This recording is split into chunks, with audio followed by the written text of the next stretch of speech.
Welcome, DLG viewers. We're back here today with another unboxing, a looking at a deep dive, if you will, into tech and all sorts of gaming paraphernalia. And as you've probably guessed, the thing that we're going to be looking at today is this Super Nintendo FIFA International Soccer Edition.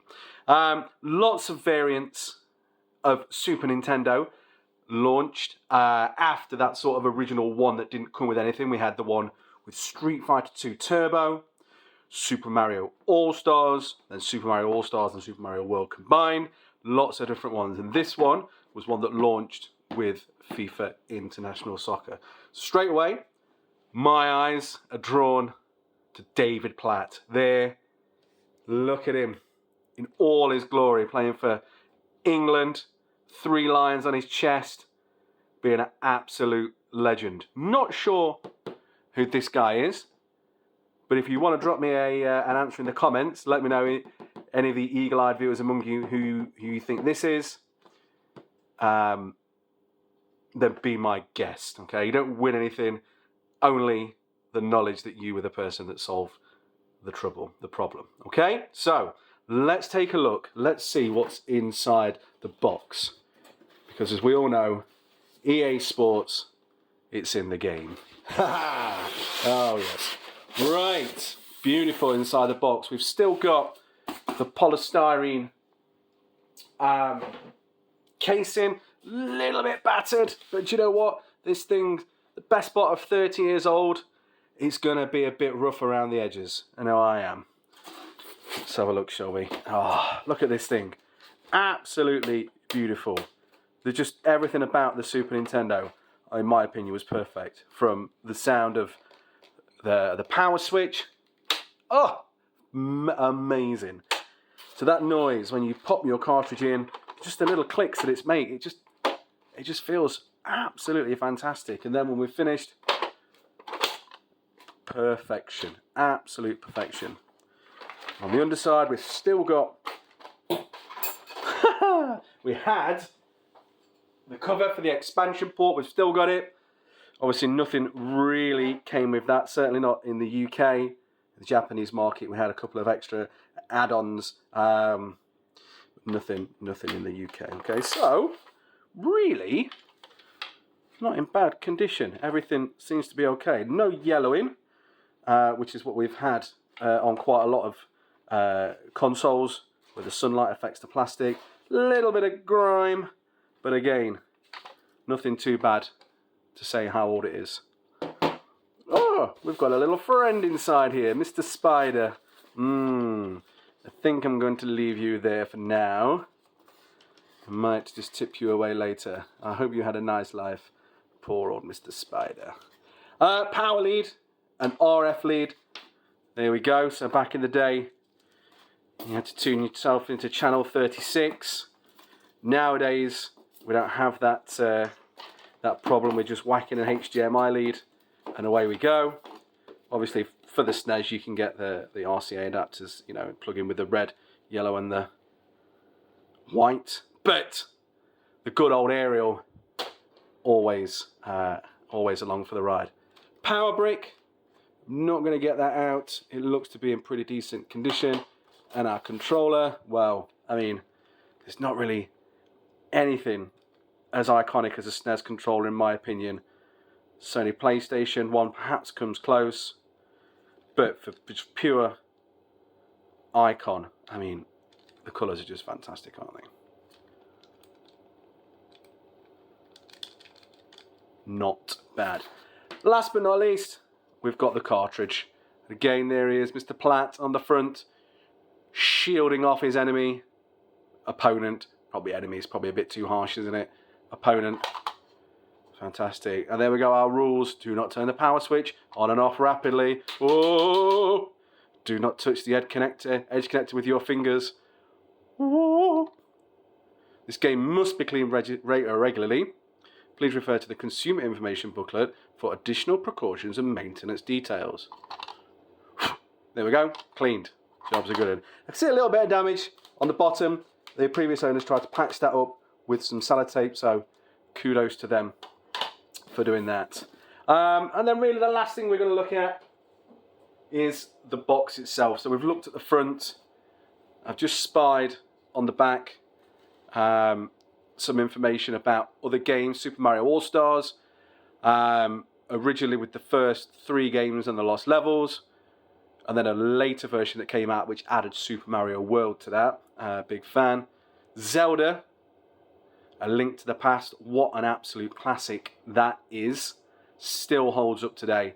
Still play that through at least once or twice a year. Plock. Not heard of Plock. Plock is the irrepressible hero with the detachable limbs. Might have to give that one a whirl. Street Fighter 2 Turbo.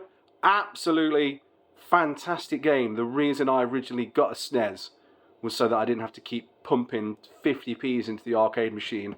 What a fantastic game that was. And then Nigel Mansell's World Championship. Is there arguably a bigger English icon from this time period, from David Platt, other than Nigel Mansell? Nigel Mansell and Nigel Mansell's moustache,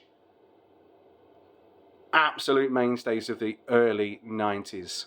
Fight dangerous bends, hazardous weather conditions and competitions that just won't quit. Or put yourself solo against the tracks with one-to-one pointers from Nigel himself. Does that mean that Nigel Mansell comes around to your house and helps you? I don't know. And then on the back, we've got some information about the game itself. Features. Exclusively for the Super Nintendo? What? I've only ever played this really on the Mega Drive. Oh, cursed words. But for the Super Nintendo, pass power meter, chance. Reverse angle replay, slow motion replay, and Man of the Match awards. Okay. Wow. Super NES's unique Mode 7 will provide you with scaling so that crystal clear graphics can shrink, expand, and spin. Okay, so really taking advantage of that Mode 7 that other consoles didn't have. And something else that this one offers, 5 players simultaneously. 1 pad in player 1, and the 4-player multi-tap into port 2 with 4 additional controllers. Can you imagine? It's 1994 and you're playing 5 players at once on FIFA. What a glorious time to be alive. Right, I think it's time to stop talking, and I think it's time to get this loaded up and see what it's all about. EA Sports. It's in the game.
Well, I hope you enjoyed that little look at FIFA International Soccer on the SNES.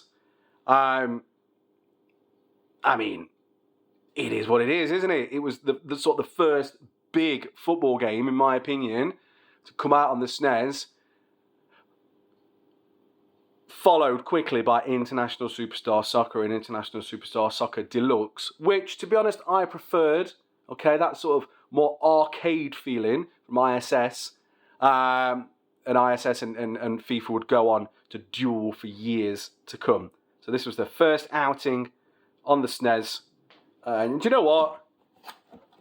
We all liked it, didn't we, at the time? It was good fun. Like I said, it is what it is. So here we go. This beautiful example of console and game linking up together, this special edition. If you like the video, don't forget to give yourselves, leave us a comment, give us a like, and subscribe so you can keep up with all the goings on at DLG. And we'll see you next time.